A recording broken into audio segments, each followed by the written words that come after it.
agak tegang gitu ya. Pagi hari ini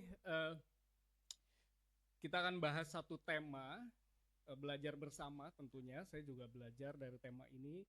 Saya beri judul The Faith Revolution, revolusi iman.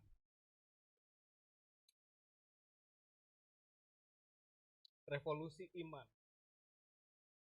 Di tengah dunia yang saat ini kita melihat ada sebuah kontras. Ya. Bapak Ibu Saudara, di akhir zaman ini ditandai dengan dua keadaan kontras dengan gereja Tuhan, ya, atau dengan dunia secara umum. Kontrasnya apa? Akhir zaman ditandai dengan munculnya, berjamurnya banyak gereja yang suam-suam kuku, saudara. Ya. Akhir zaman ditandai oleh munculnya jemaat-jemaat, gereja-gereja yang suam-suam kuku. Kalau kita baca dalam Wahyu, kitab Wahyu, pasal yang kedua, pasal ketiga, surat kepada 7 jemaat, itu menggambarkan bagaimana gereja di akhir zaman. Dari 7 gereja yang diberi surat oleh Rasul Yohanes, hanya satu yang gak ditegur, saudara. Ya, hanya jemaat Philadelphia yang tetap memelihara kasih persaudaraan hingga akhir. Tapi semua jemaat yang lain rata-rata kena tegur sama Tuhan. Ya, salah satunya jemaat Laodikia. Kamu merasa kaya dan tidak berkekurangan suatu apapun. Padahal kenyataannya kamu miskin, buta, telanjang, dan kamu suam-suam kuku dan siap dimuntahkan. Ya. Itu kondisi jemaat. Banyak gereja suam-suam kuku. Tapi di sisi lain kalau kita baca di Matius pasal 24, akhir zaman ditandai dengan Injil kerajaan ini akan diberitakan ke segala tempat. Barulah sudah itu tiba kesudahannya. Lah kok bisa seperti ini ya? Kok bisa seperti ini? Banyak gereja yang suam-suam kuku. Tetapi kontras yang lain adalah munculnya gerakan misi besar-besaran. Pekabaran Injil. Ya, orang-orang yang tadinya tidak mengenal Yesus. Di tempat mereka terjadi revival. Orang datang kepada Tuhan. Ya, mereka mulai mencari wajah Tuhan. Mereka berseru kepada nama Tuhan. Bagaimana mungkin bisa terjadi seperti ini? Siapa yang menginjili mereka? Siapa yang membawa berita Injil pada mereka? Kabar baiknya adalah penginjilan dengan atau tanpa gereja, saudara, Tuhan tetap bisa lakukan itu. Tapi kabar buruknya adalah ya belum tentu gereja yang melakukan itu. Ya. Belum tentu gereja, belum tentu jemaat yang melakukan itu. Nah, surat kepada 7 jemaat. Kalau kita ngomong jemaat itu berarti kumpulan orang yang sudah established. Seperti kita ini, di ruangan ini, kita adalah jemaat. Nah, kalau kita quick check up gitu ya, tes secara singkat, kira-kira kita dengan berbagai indikator itu masuk ke jemaat mana ya? Ya, apakah ke jemaat Laodikia yang suam-suam kuku, ya, atau ke jemaat yang Efesus yang membiarkan ketidakadilan, ketidakbenaran terjadi di sekitar kita, ya, atau kita masih memelihara kasih persaudaraan itu, ya, tetap menyala-nyala dan siap untuk memberitakan Injil. Ya. Nah, kalau bukan dari jemaat, lalu dari mana Tuhan akan, bagaimana caranya Tuhan akan melakukan penjangkauan besar-besaran di akhir zaman? Bagaimana orang-orang itu, jiwa-jiwa itu bisa mendengar tentang Tuhan, kembali kepada Tuhan? Jangan kaget, saudara, batu pun bisa Tuhan pakai. Benar ya? Ada orang gak percaya Tuhan, kesandung batu aja dia bisa tiba-tiba tuh Roh Kudus gerakan hatinya, dia bisa terima Yesus. Tapi kan sayang sekali kalau kita tidak terlibat dalam apa yang Tuhan lagi kerjakan, amin. Seluruh dunia, gereja-gereja di seluruh dunia sepakat the gospel for everyone by 2033. Sebuah rentang waktu yang sangat singkat. Ya. Ini ada satu time window untuk gereja Tuhan bisa bertobat dan kembali kepada arusnya Tuhan. Ya. Instead of kita lakukan hidup kita secara biasa, semua mulai jadi nyaman, semua mulai jadi settle, lalu kita jadi jemaat yang suam-suam kuku. Panas tidak, dingin pun tidak. Ya. Hidup segan, mati pun tak mau. meninggalkan kekristenan enggan, tetapi hidup sepenuhnya bagi Tuhan pun tak mau. Gitu ya. Nah, lalu bagaimana Tuhan bekerja? Sebab itu Tuhan melakukan revolusi iman dalam diri orang-orang. Salah satunya seperti apa yang Tuhan lakukan kepada Rasul Paulus, ya. Mari kita buka bagian firman Tuhan. Di situ saya tuliskan dari Kisah Para Rasul 26 ayat Kisah Para Rasul 26 ayat 12 sampai 23. Mohon maaf, Pak, boleh minta air minum. Saya perlu air kehidupan untuk melanjutkan.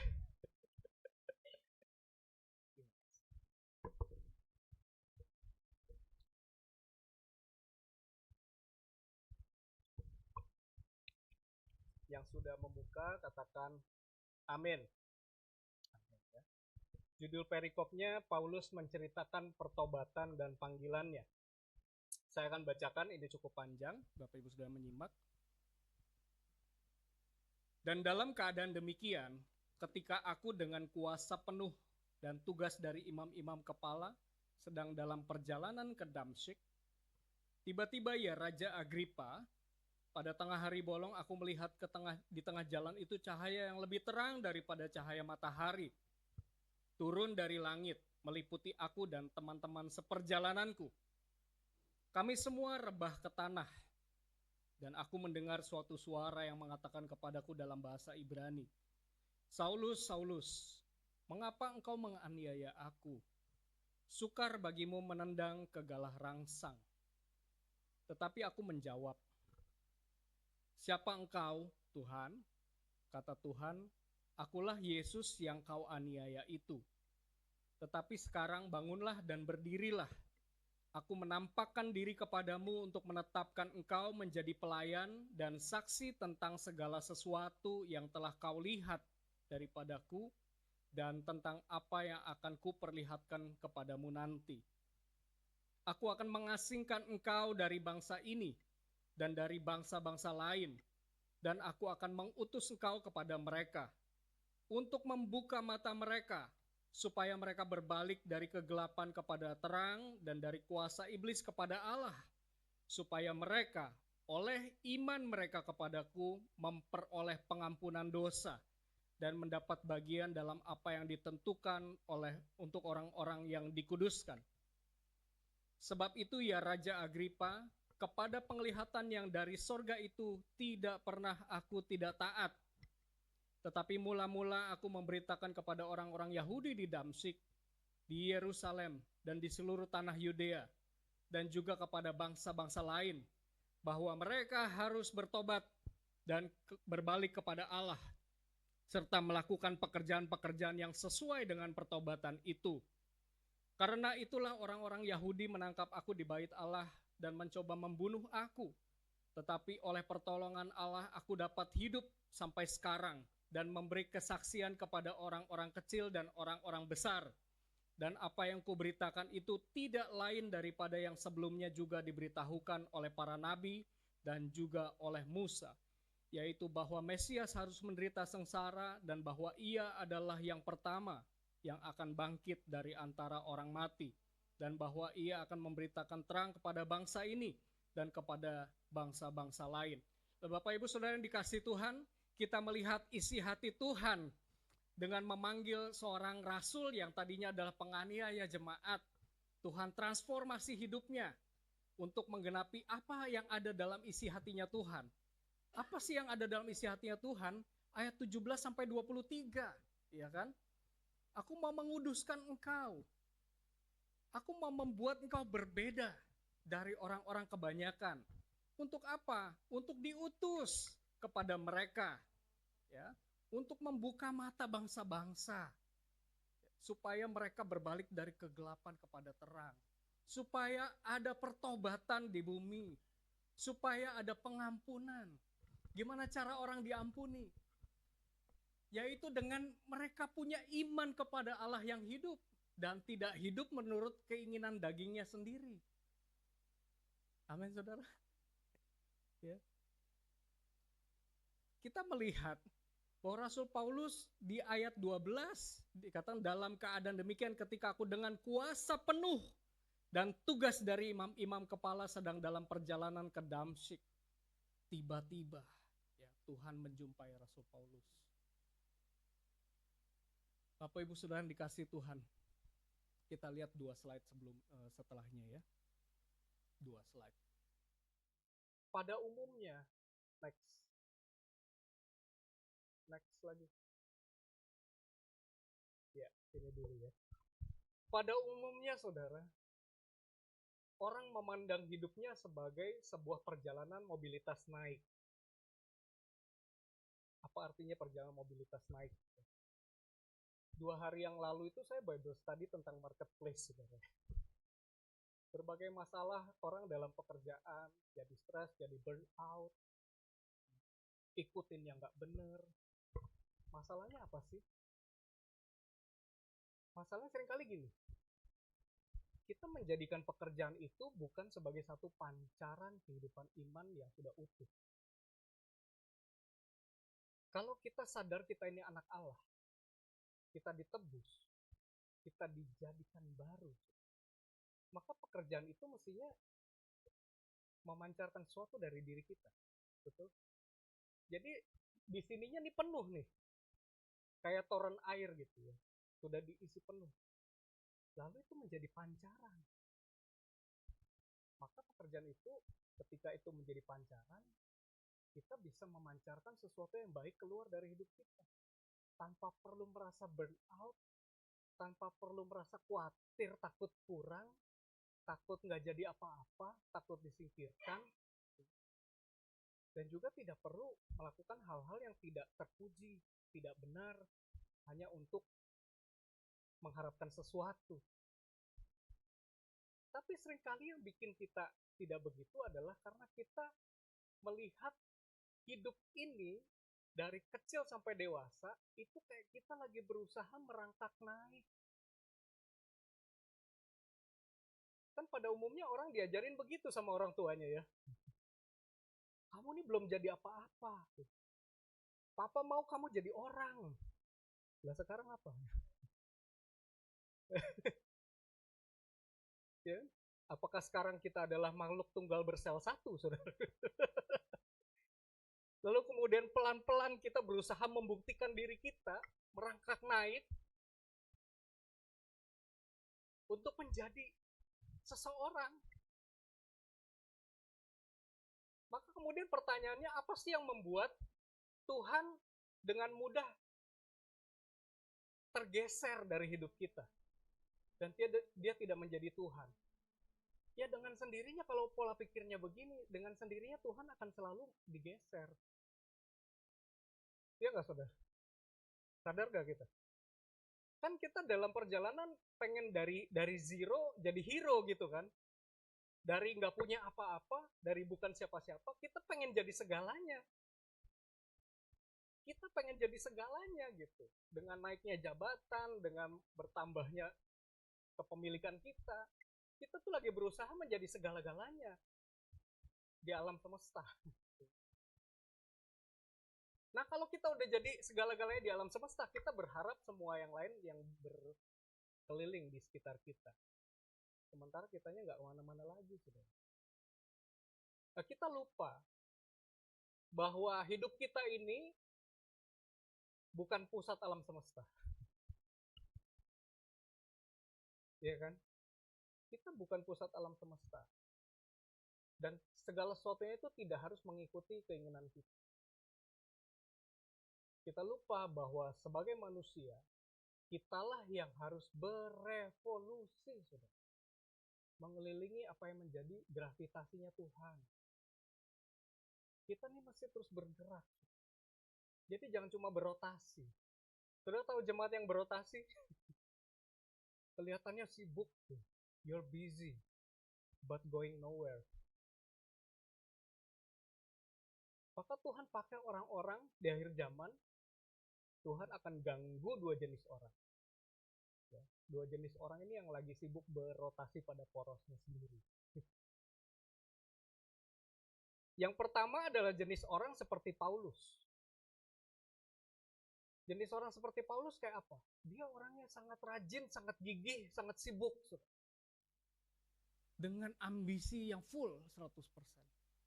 Mengerjakan sesuatu yang dia yakini benar. Dalam hal ini agama. Ya. Dia berkeliling dari kota ke kota, berusaha membinasakan orang-orang Kristen. Bukan menjangkau loh, dia berusaha mengeliminasi orang-orang. Supaya dia jadi yang terutama gitu ya, supaya agamanya, supaya kepercayaan ini jadi yang utama. Orang-orang seperti ini senang sekali menjadi monumen, di mana kebenaran semua ada di dia. Dia melakukan segala sesuatu, sibuk, tetapi sesuatu yang salah. Saudara, ada orang-orang yang sibuk untuk agamanya, untuk kepercayaannya, untuk hal-hal yang kelihatannya baik, seolah-olah melakukannya untuk Tuhan, tapi sebenarnya itu bukan kehendak Tuhan.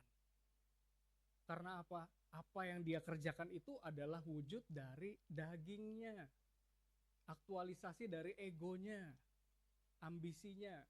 Wah, saudara akan bisa ketemu, melihat dengan jelas lah orang-orang yang seperti ini ya. Nah, Tuhan mau ganggu hidupnya orang seperti ini. Dan orang yang seperti ini tuh hidupnya ketika dia lagi nyaman dengan semua kesibukannya, ya, mungkin bukan hanya agama ya, kita lagi nyaman, kerja keras siang dan malam, mau naik jabatan gitu ya. Tuhan, yang saya lakukan ini kan baik. Tuhan gak lihat dia, saya lagi melakukan sesuatu segiat-giatnya gitu ya. Nah, kalau orang yang lagi nyaman seperti ini, Tuhan akan ganggu. Tuhan akan interupsi hidupnya. Bukan karena Tuhan gak sayang, tapi karena Tuhan sayang. Apalagi kalau itu adalah jemaat Tuhan.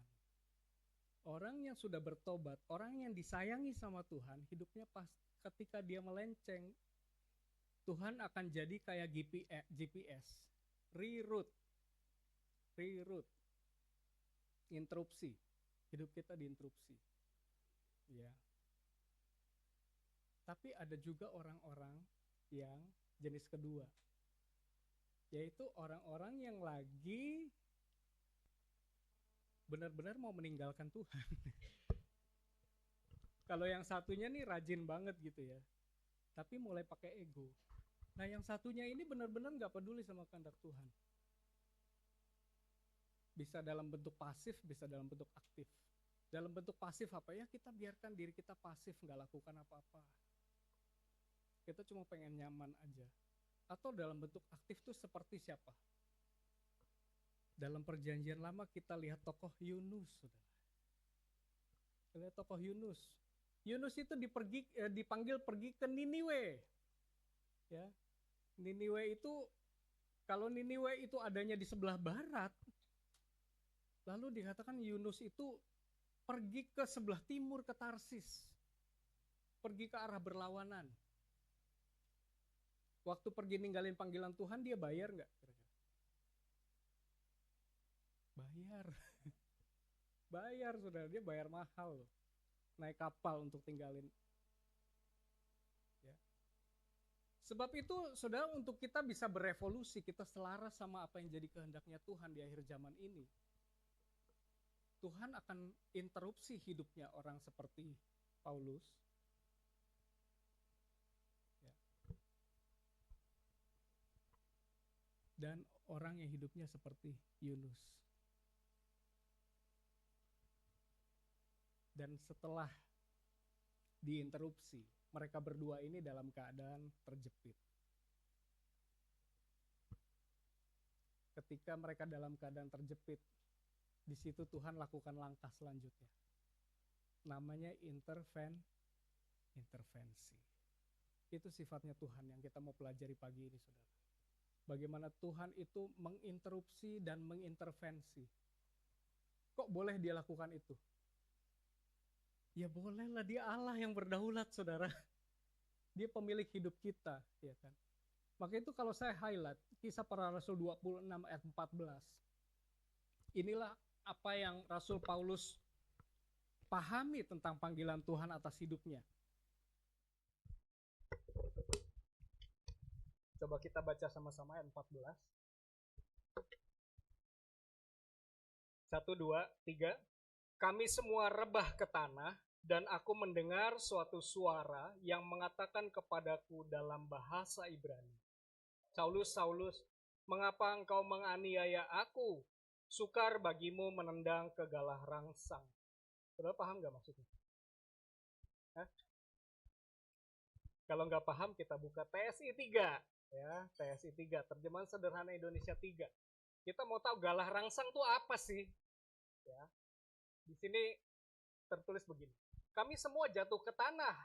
Lalu saya mendengar suara yang berkata kepada saya dalam bahasa Ibrani, Saulus, Saulus, mengapa kamu menganiaya aku? Kamu seperti sapi yang terus menendang tongkat tajam gembalanya. Ya. Ini namanya galah rangsang. Pricks bahasa Inggrisnya. Jadi penggembala ternak itu, penggembala sapi, dia pakai tongkat yang tajam seperti ini untuk mengarahkan ternaknya. Ya. Ada kalanya si sapi itu nendang ke belakang, malah ketusuk kakinya. Ya. Dari sini Tuhan mau bilang, kamu tuh percuma. Kalau kamu melawan kehendak aku, kamu sedang apa? Menyusahkan dirimu sendiri. Akan menyakitkan kalau hidupmu terus-menerus berlawanan dengan apa yang aku kehendaki. Itu yang Tuhan mau sampaikan kepada kita. Apa wujudnya? Yang paling bisa kita rasakan dalam kehidupan sehari-hari adalah hidup yang gelisah, tidak pernah tenang, saudara. Saya baca penafsiran tentang ayat ini dan melihat bahwa dikatakan dalam komentarnya, mungkin Paulus pun ketika menganiaya jemaat, nuraninya berkata ada sesuatu yang tidak beres dengan saya lakukan. Pernah nggak saudara mengalami itu?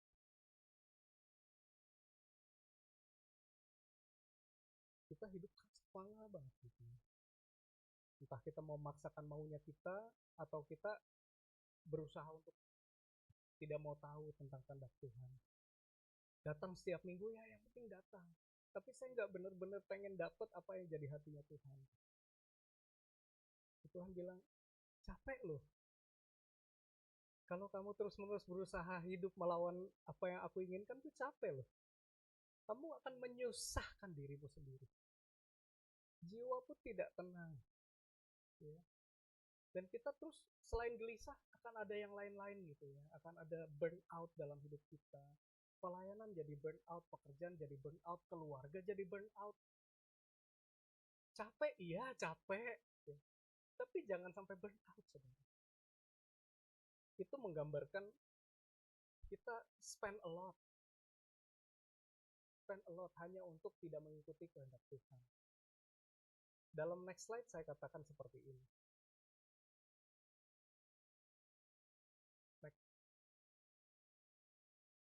Terpesona ya.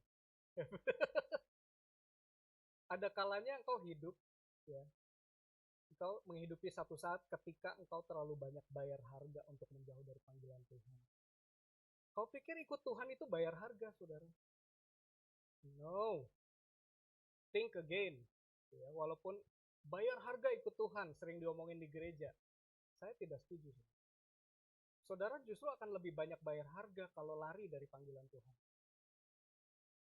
Tuhan mau kamu mengampuni, tapi kamu tidak mengampuni sampai hari ini, kau akan lebih banyak bayar harga.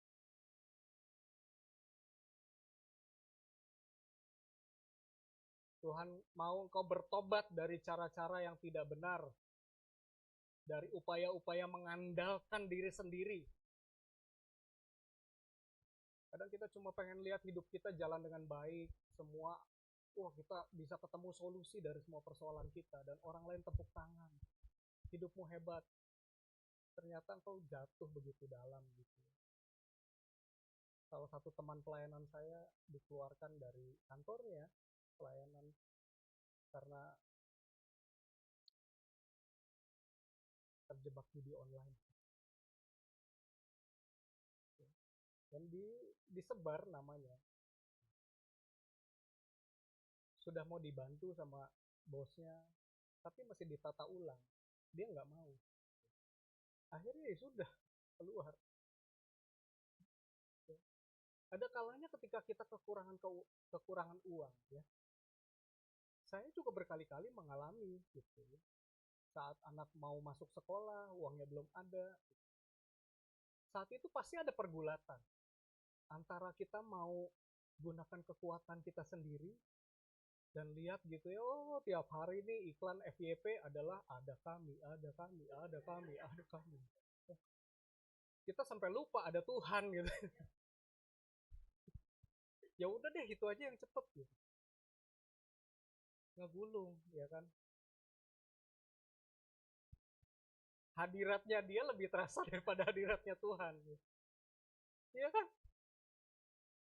Ya udah diam-diam aja gitu. Yang penting orang lain nggak tahu lah. Wih, masalah selesai. Di kemudian hari, saudara akan lebih banyak bayar harga. Sedangkan kalau kita ikut Tuhan, saudara, kalau kita ikut Tuhan, bukan kita yang bayar harga. Jangan salah, saudara. Karena yang sudah bayar harga buat kita itu Yesus. Sudah sempurna di atas kayu salib. Amin. Kamu tidak perlu melayani Tuhan karena kamu merasa dirimu sudah sempurna. Atau karena punya sesuatu yang bisa dibanggakan. Sekalipun kita tidak punya sesuatu yang bisa kita banggakan, just follow Him. Karena penebusannya sudah sempurna. Lihat Yunus, pergi ninggalin panggilan Tuhan, bayar kapal nggak? Bayar. Bayar kapal, saudara. Pergi ke Tarsus, sewa kapal. Keluar uang.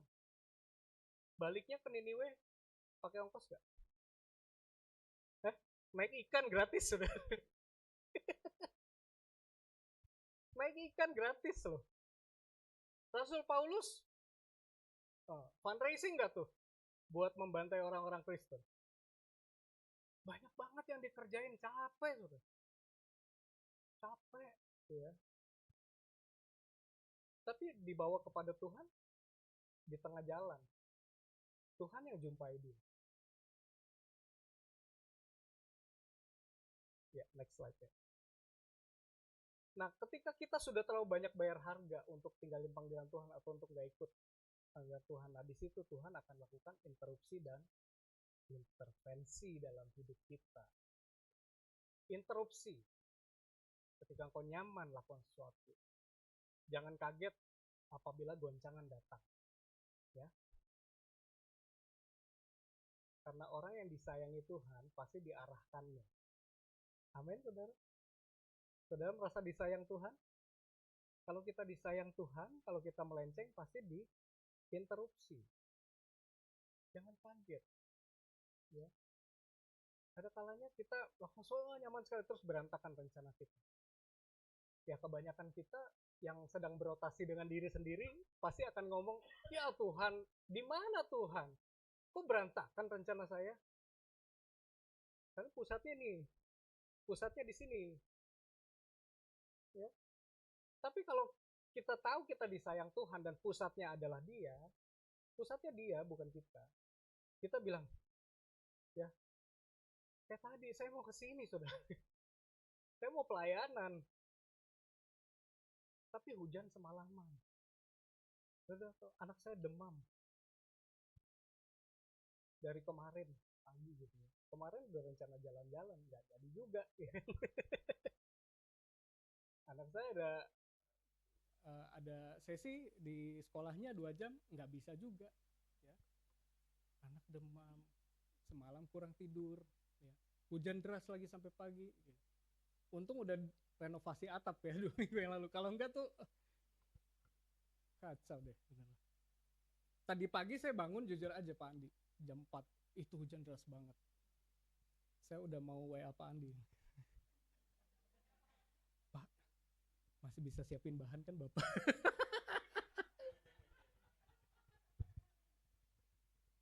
Secara manusia jujur aja gitu ya. Tapi Tapi saya pun tertemplak sama apa yang saya akan bawakan gitu ya. Saya sendiri juga belajar. Saya bilang oke deh Tuhan, terserah Tuhan deh gitu. Ya udah dijalani gitu ya. Terlambat. It was not a part of my plan, definitely. Jelas bukan bagian dari rencana saya.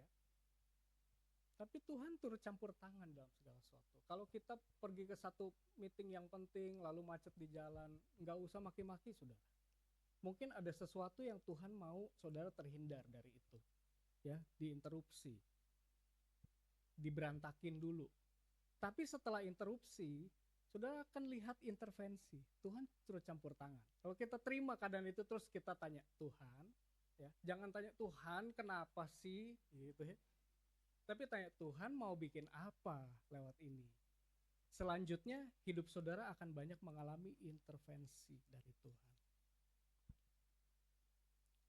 Kalau saudara jarang melihat mujizat dalam kehidupan kita hari-hari ini, dalam kehidupan kekristenan kita hari-hari ini, ya, bukan mujizatnya yang sudah tidak relevan, bukan. Mujizat pasti akan terjadi, karena Injil itu ada kuasa, ada kekuatan, pasti mujizat terjadi.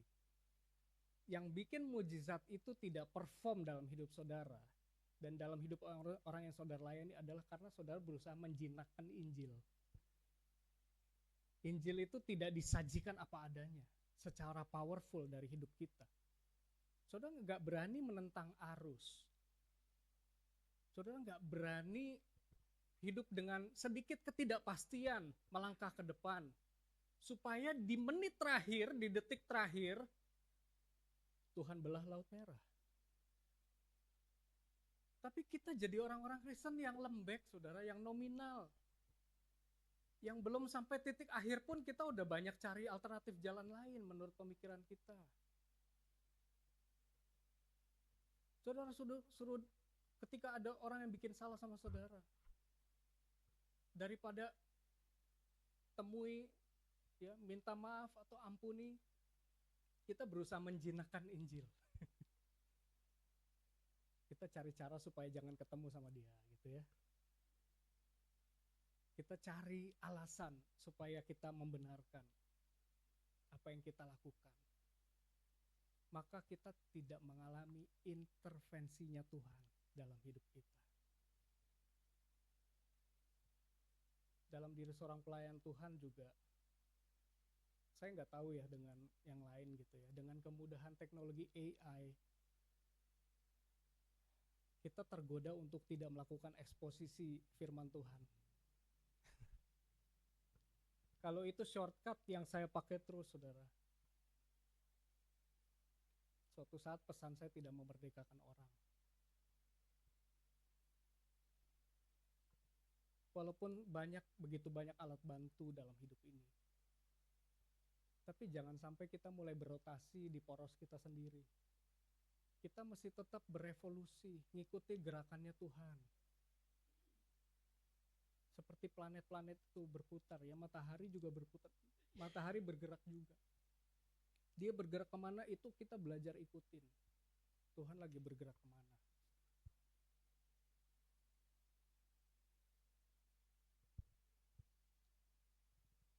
Satu hikmat yang muncul di pikiran saya, saudara. Minggu-minggu sebelumnya saya banyak ngomong tentang gimana mengerti musimnya Tuhan ke depan gitu ya. Saya nggak bisa ajarin gitu ya. Saudara harus intim sendiri dengan Tuhan. Tapi ada satu yang Tuhan ingatkan sama saya. Kalau mau lihat ke depan Tuhan buat apa? Engkau lihat jauh ke belakang. Tuhan sudah buat apa? Kalau pekerjaanmu mengharuskan kau curang, saudara, lihat ke belakang. Mungkin kau dulu pernah jadi anak sekolah minggu. Diajarin jujur, ya. Diajarin kebenaran. Kemudian kau jadi anak remaja. Kau bertumbuh di persekutuan remaja, pemuda. Kau belajar karakternya Tuhan. Masuk masa muda, gitu ya. Sepanjang hidupmu kau belajar mengandalkan Tuhan dan belajar jujur. Nah, apa alasannya perjalanan ke depan harus curang? Iya, nggak usah kan? Begitu juga dalam area-area Tuhan mau panggil saudara. Ya. Saya dari kecil berurusan dengan keluarga yang broken, saudara. Bergumul, gimana caranya tumbuh jadi anak yang healthy gitu ya. Di tengah keluarga yang broken, latar belakang keluarga Kristen, tapi banyak lukanya. Kira-kira Tuhan panggil apa untuk hidup saya ke depannya, pelayanan saya? Satu hal yang saya pahami adalah Tuhan mau saya melayani keluarga-keluarga supaya kuat. Itu cara Tuhan menginterupsi hidup saya dan cara Tuhan mengintervensi ke depannya. Ya. Lalu muncul ambisi saya, enggak, saya mau jadi penyanyi dangdut aja deh. Kenapa mau jadi penyanyi dangdut? Dunia sekarang tuh kalau kita nyanyi dangdut, goyang-goyang depan TikTok laku loh. Maka jadilah semua orang cita-citanya mau jadi TikToker. Ya Tuhan panggil kita buat itu enggak gitu. Ingat kalau kita ikuti kehendak Tuhan, pasti kita akan diongkosin gratis oleh Tuhan. Untuk kita apa? Bukan untuk membangun ulang ego kita. Seringkali ini orang Kristen minta ditolong Tuhan gitu. Tuhan, hidupku yang kemarin berantakan, bisnisku berantakan.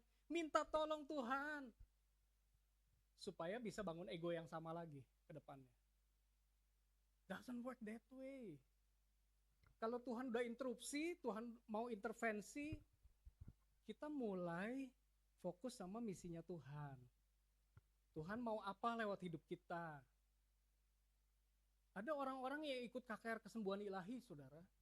Minta didoain supaya sakit paru-parunya sembuh. Setelah paru-parunya sembuh, supaya bisa ngerokok lagi. Ya, hidup kita ke depan setelah diinterupsi Tuhan, diintervensi Tuhan, seperti kata Paulus, karena aku hidup tapi bukan aku sendiri lagi yang hidup, tetapi Yesus yang hidup di dalam aku. Seperti apa hidup yang diambil alih oleh Tuhan dan mulai berevolusi di dalam Tuhan? Saya mau kasih ini ya, contoh dari 3 orang. Next slide.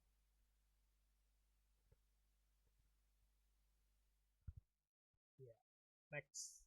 Inilah orang-orang yang membiarkan Tuhan ambil alih hidupnya. Ya, next. Saudara ada yang kenal dari orang-orang ini? Nggak ada yang kenal? Wah, itulah ya. Kita perlu belajar sejarah supaya kita firm apa yang Tuhan mau kerjakan ke depannya. Ini bukan saya waktu muda, saya setengah tua lalu setua, bukan. Yang atas sebelah kiri itu adalah seorang profesor ateis, profesor sastra ateis. Ya, dia mati-matian menolak tentang Tuhan dan menulis berbagai artikel untuk melawan Tuhan. Sampai kemudian ini juga tidak ada yang menginjili. Tetapi interaksi dengan orang-orang Kristen yang dia serang akhirnya membuat dia jadi gelisah.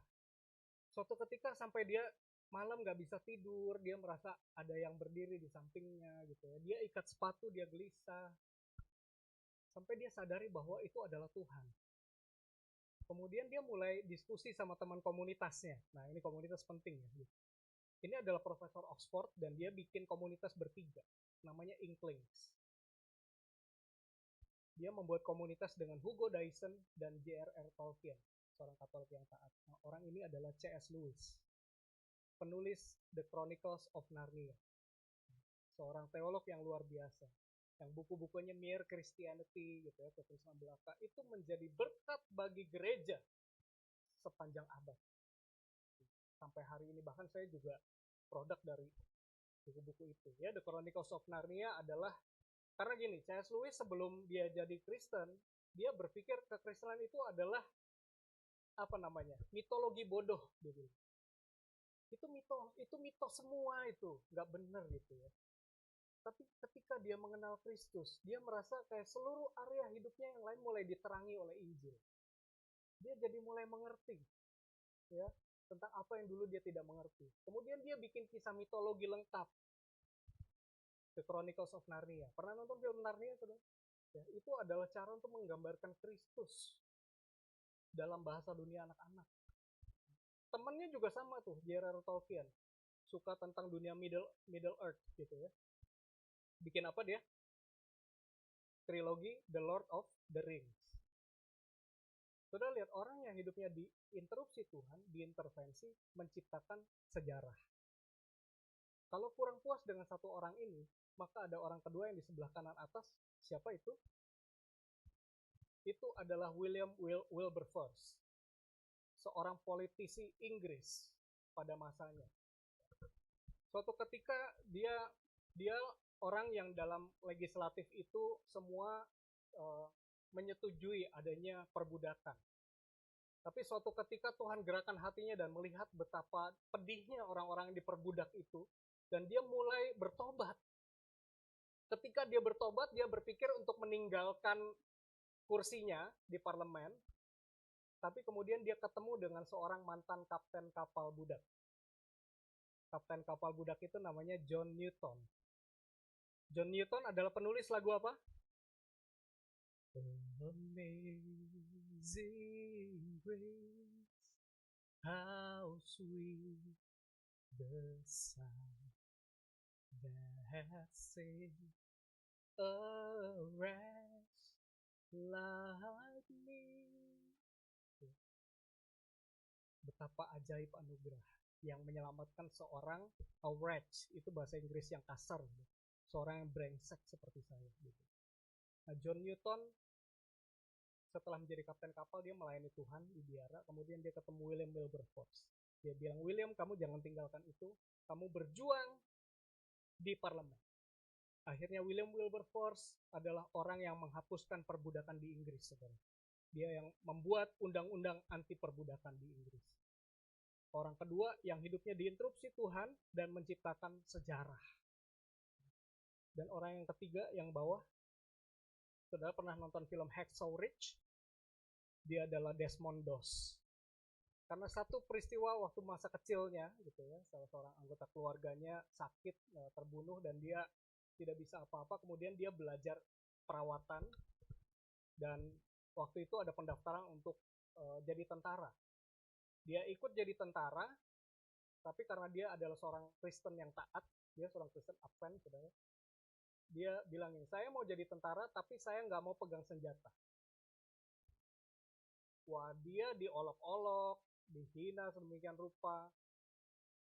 Dikatakan, kamu akan jadi beban buat kita semua.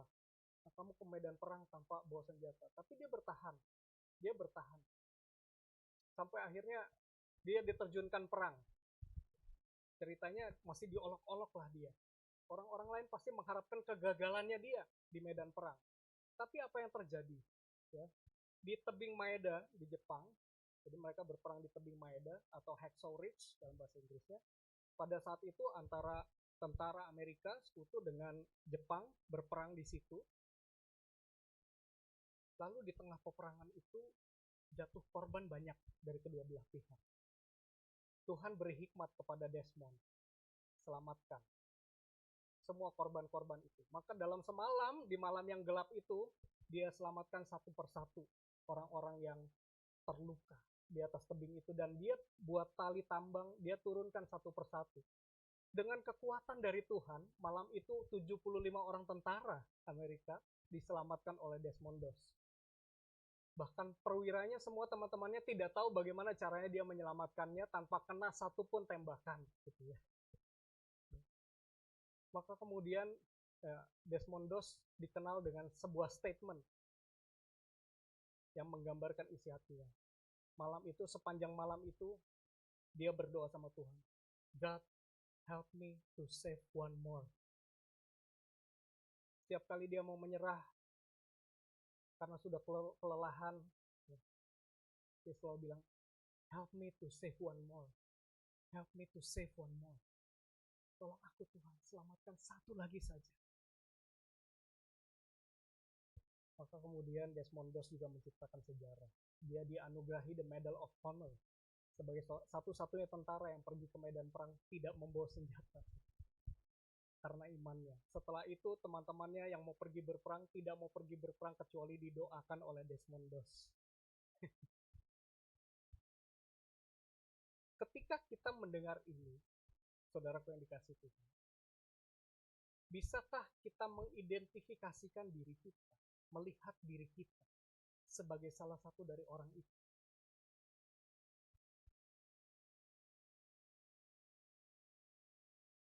Atau kita mulai merasa,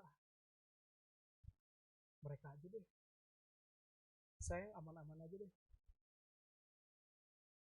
saya nggak kepengen-pengen amat kok buat sejarah dari hidup saya. But here's the thing, dengar baik saudara, saudara dengar baik. Saudara akan cetak sejarah atau tidak, itu tidak akan tergantung pada kekuatan saudara sendiri. Revolusi iman terjadi dalam hidup kita tidak pernah terjadi melalui kekuatan kita. Bukan kita loh yang berusaha merevolusi iman. Gak bisa. Natur kita kan selalu berotasi dengan diri kita. Tetapi kapan ini akan terjadi? Next slide.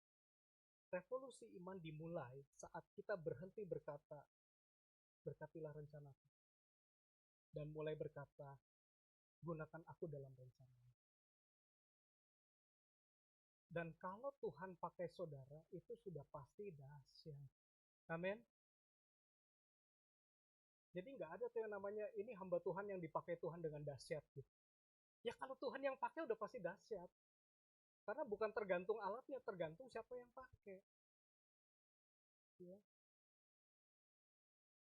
Waktu itu ada pelari maraton, saudara. Berhasil garis finish dan menang dengan sepatu butut. Bukan sepatunya, kita ini kayak sepatu butut, saudara. Tergantung siapa yang pakai. Jangan pernah saudara sebagai orang Kristen merasa kerdil dan kecil, lalu mencari alternatif-alternatif yang manusiawi, saudara tidak pernah mengalami dahsyatnya kuasa Tuhan dalam hidup saudara.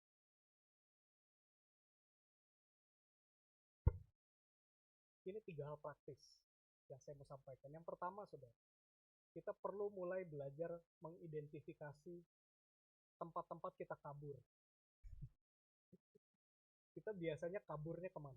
Coba next slide ya. Kalau si Yunus kaburnya ke Tarsis. Ada orang yang kalau punya masalah hidupnya, larinya selalu ke materi. Larinya ke materi terus. Materi itu yang jadi daya tarik dalam hidupnya.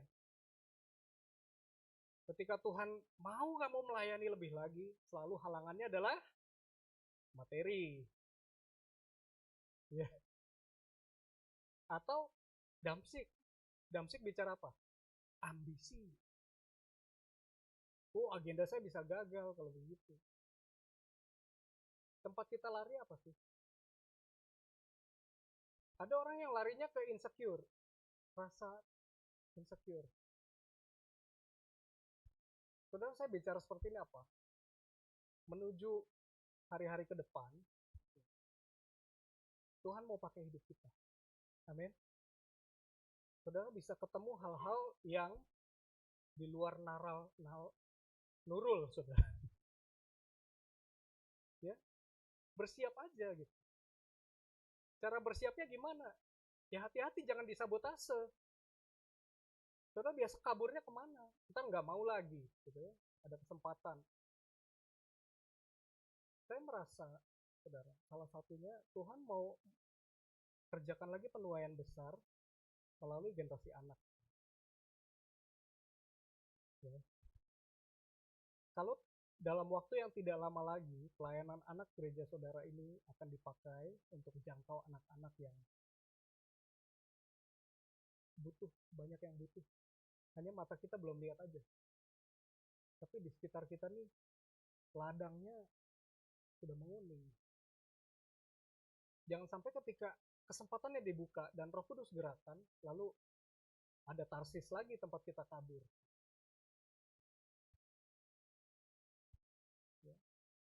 Ada kalanya penuaian akan membutuhkan kita menabur juga loh. Dan kadang-kadang ketika kita lihat pekerjaan Tuhan perlu didukung bersama, lalu halangannya apa? Tarsis. Halangannya Tarsis. Nggak terjadi lagi karena kita nggak mau nabur. Kita nggak mau nabur waktu, nggak mau nabur tenaga, nggak mau nabur aset kita. Coba identifikasi area di mana seringkali kita menutup ruang untuk Roh Kudus karena jadwal kita terlalu penuh.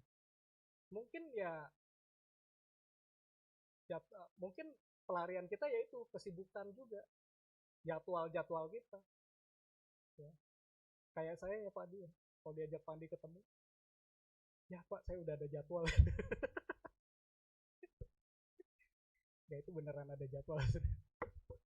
Tapi kan kalau kita so sibuk gitu ya,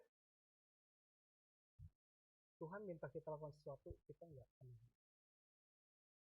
Mari identifikasi Tarsis atau Damsik. Yang kedua,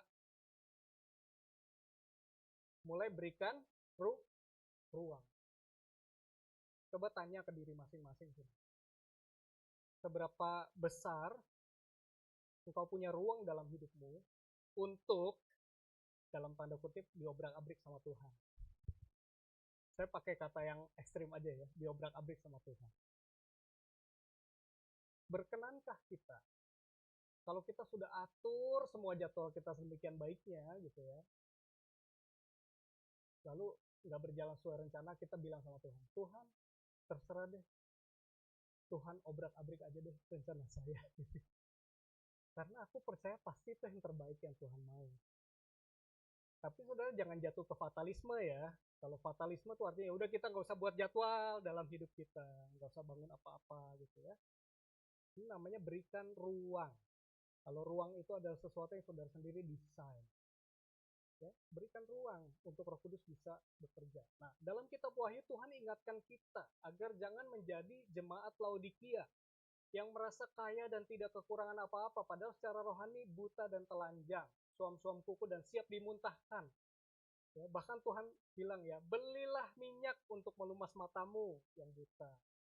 Ya, belilah pakaian untuk menutupi ketelanjanganmu. Belilah emas supaya kamu tidak miskin. Tuh bayangkan ya bahasa kitab Wahyu. Mesti beri ruang, mesti invest sesuatu yang tidak perlu saudara invest. Ya. Kita nggak pengen jadi jemaat Laodikia, tapi kita ingin jadi jemaat yang penuh gairah, penuh passionnya Tuhan dan siap diutus. Ya, lagi-lagi ini bukan tentang program misi yang kita programkan. Saya melalui khotbah ini saya ingin saudara siap diutus. Siap diutus itu artinya saudara siap dengan berbagai macam kesempatan, diketemukan dengan orang tertentu. Dan kalau ada ruangnya, Tuhan gerakkan, saudara bergerak di situ. Jadi itu namanya siap diutus. Ya, nggak mesti dalam bentuk program, lalu kita cari-cari program gitu. Bukan seperti itu. Dalam bentuk yang paling sederhana dalam hidup kita. Siaplah diutus. Berilah ruang. Dan ini langkah terakhir. Mulai bergerak. Dengarkan dorongan-dorongan kecil dari Roh Kudus saat ini dan mulai lakukan. Bedanya gini, saudara. Jemaat suam-suam kuku perlu tunggu badai dulu dalam kehidupannya. Baru dia akan mulai berdoa, baru dia mulai cari Tuhan, baru dia panik. Saya mau ubah haluan hidup saya kemana? Wah, lamar kerja sini, wah udah ada kerjaan, wah buka bisnis, wah nggak laku juga ya udah jadi pendeta aja deh. Nggak gitu ya kan? Jangan tunggu badai, itu namanya kita suam-suam. Kalau kita nggak suam-suam, jemaat yang misioner, terus mengejar pengenalan akan Tuhan dan kehendaknya dalam keseharian. Dalam setiap hal kecil sekalipun ya, jualan, ketemu orang, selalu tanya sama Tuhan, Tuhan kau mau bikin apa nih lewat jualan saya? ya kan? Mungkin selama puasa digerakkan untuk jualan takjil. Tapi dalam jualan takjil sudah sharing kabar baik gitu. Kita jadi orang Kristen yang berintegritas. Kalau beli dibanyakin. Ya itu dorongan kecil, betul ya. Ada loh orang yang karena kita dikenal jujur, jadi dalam masa kesesakan walaupun harga kita lebih mahal, orang datang ke kita. Iya kan? Karena orang kenal kita jujur. Nah itu memang perlu dibangun dalam jangka panjang. Ingat khotbah saya yang lalu ya, fashion ya. Bukan cuma faca yang dicari, tapi fashion. Maka hari ini, kalau Roh Kudus mengingatkan kita melalui khotbah yang kita dengar, saya rangkumkan kembali ya. Revolusi iman pasti Tuhan kerjakan pada jemaat yang Dia cintai. Amin, saudara. Bukan karena kekuatan kita, tapi siap-siap aja Tuhan kerjakan itu. Tuhan bisa kerjakan interupsi, dan Tuhan pasti juga intervensi dalam hidup kita. Karena bukan kekuatan kita, maka izinkan Tuhan bekerja melalui kehidupan kita. Untuk itu, mari identifikasi tempat-tempat kemana kita selalu kabur. Kalau kita selalu kabur ke judol, ke pinjol, ke Tarsis, kemana gitu ya, ke ambisi, ke ego, atau bahkan ke stres dan segala macam. Mulai identifikasi itu. Minta Tuhan intervensi di area itu. Seringkali gini, saudara. Seringkali kita izinkan Tuhan intervensi di area-area lain dalam hidup kita. Tapi ada satu area yang kita nggak mau Tuhan utik-utik bagian itu. Sudah tahu, justru bagian itu yang Tuhan mau utik-utik hari ini. Obrak-abrik. Supaya kemuliaannya dinyatakan. Dan mari kita jadi jemaat yang misioner. Ya. Beri ruang, tidak tunggu badai, tapi secara aktif mencari kehendak Tuhan. Amin untuk firman Tuhan. Tuhan Yesus memberkati. Mari kita satu dalam doa.